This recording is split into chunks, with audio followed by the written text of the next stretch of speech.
It is time for State of the Nation. I want to introduce my guest to you this morning. We are focusing on state of security. A lot has been happening in that front in the past few days, and that report by Ian Ofula, they're just capturing some of the latest developments. And joining me in studio this morning is John Lonyangopuo. He is the Senator West Pokot. Also with us, nominated Senator Naisula Lesuda. Next to her is Mwenda Mbijiwe, he's a security analyst. And also with us this morning is Gitahi Kanyeki, who's AP Deputy Director, Internal Affairs Unit. Good morning, and thank you all for joining us this morning. Let's begin with just what the discussion is really going to be about today, but I want to get a summary of your views in as far as what the state of security is in your views. On a scale of 1 to 10, I'll start with you, Mbijiwe. How do you rank how Kenya is doing so far in her security? Well, where 10 is the highest, I think we did this last time. We haven't moved much. We are still at 2.5. 2.5. Wow. Director? For me, I'll disagree with my friend Mbijiwe and say that we are doing at maybe around 5.2. 5.2. Yep. Senator? I think that's a very, the experts would tell us. Yes. But just from the lay person, and especially after the events of just the recent days, we're not doing too well. Okay. Yes. You'd give it a what? In the north, I would give it a 3-4. A 3-4. Yeah. Lonyangopuo, Senator? Yeah, as my colleague has said, we are not doing very well. And if we had the facts right, we would calculate the accuracy and know the ratio. Yeah. But a layman in the whole republic would give them at 4, around 4. Let's begin with the north, because the recent happenings, they're concerning.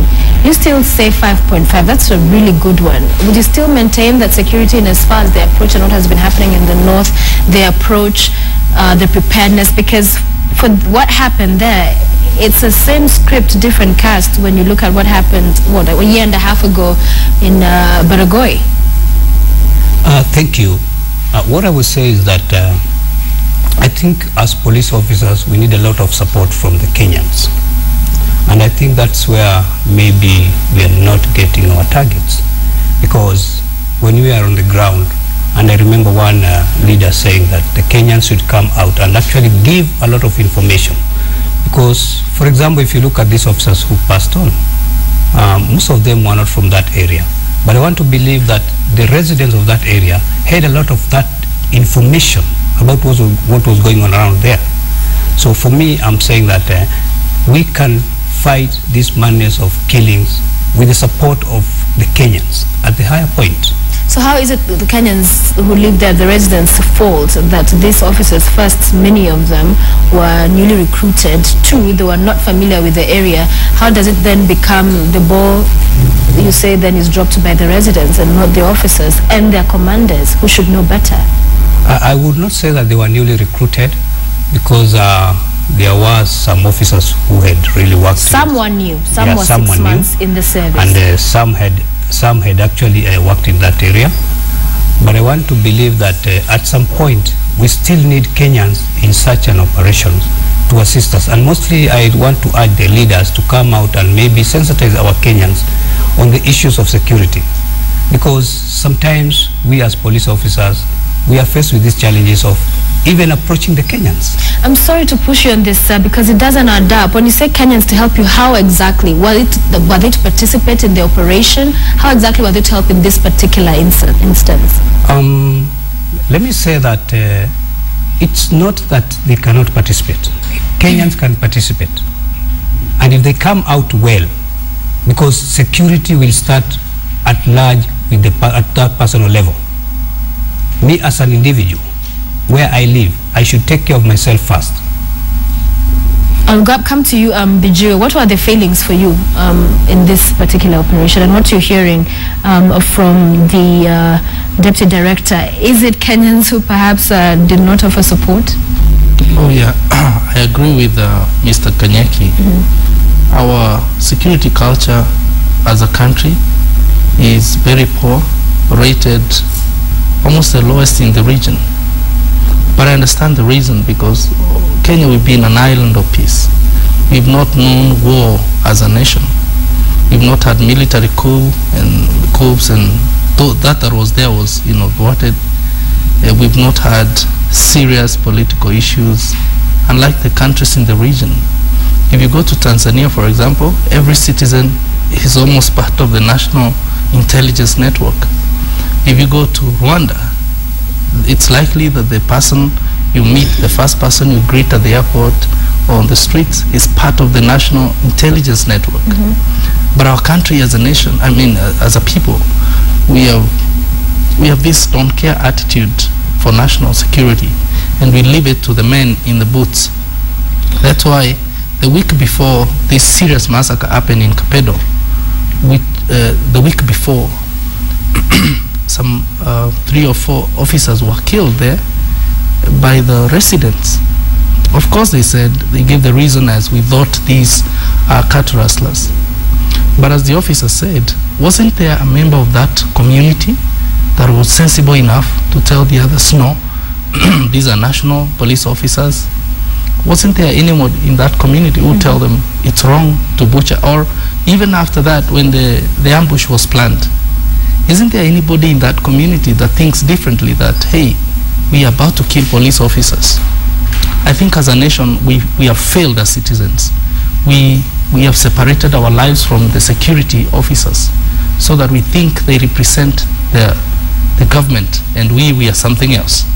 We've not fused our lives together. Okay. And I think that's the failure in this situation. Senator Lesuda, what are the issues in this part of the country? Because it's not the first in terms of cattle rustling. It's an issue perennial. Over the years we've talked about, now escalating with this kind of killings that we're seeing. What is at the heart of these issues we're seeing?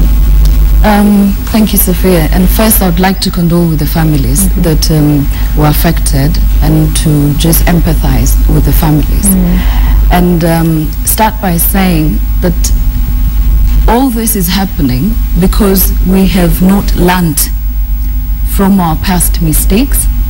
We have for a very long time ignored the whole security issues in the north. So that 2 years ago in Baragoi, actually the anniversary is this month, which I don't think many of us will even bother or even think about.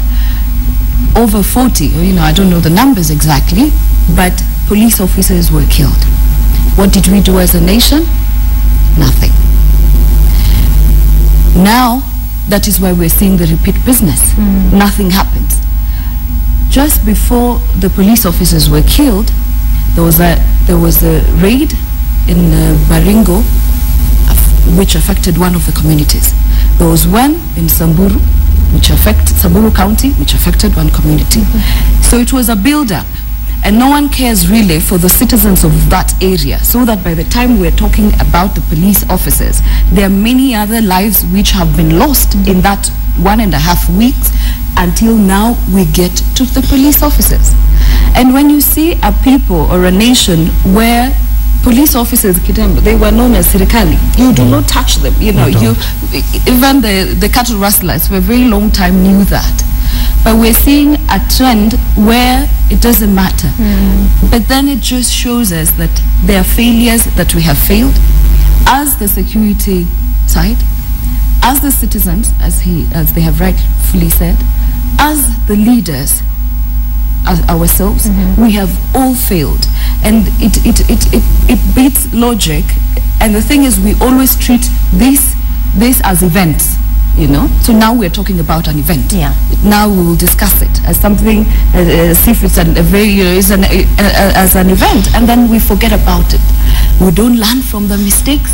We do the same thing that we've done before, and we expect to see different results.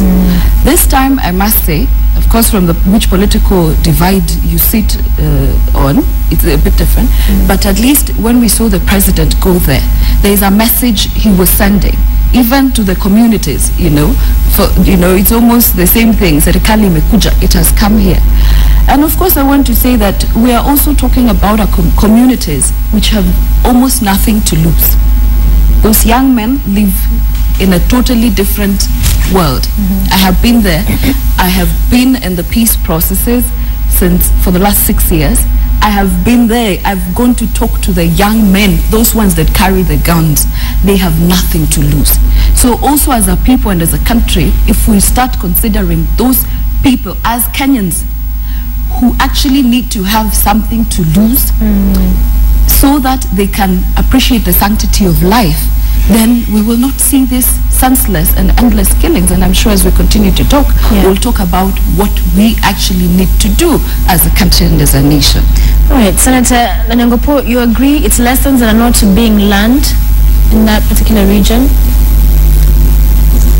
Thank you, Sophia. Like my colleagues here have said, as a Kenyan, we condemn what really took place the other day in our land, and sympathize and stand with the family that lost their sons.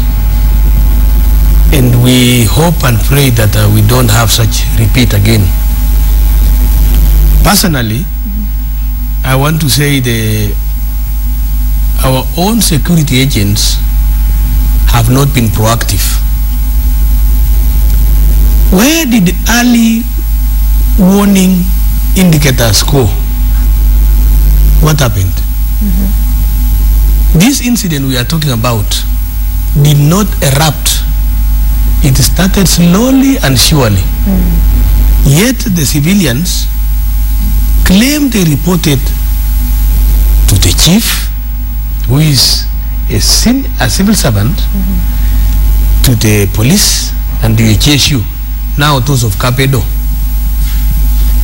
From 30th of August, when a killing that was so erroneous took place, and they reported that somebody was killed and the head has disappeared up to now, we want you to trace. Why did our officers sit put? So that is the scenario even where I come from West Pokot.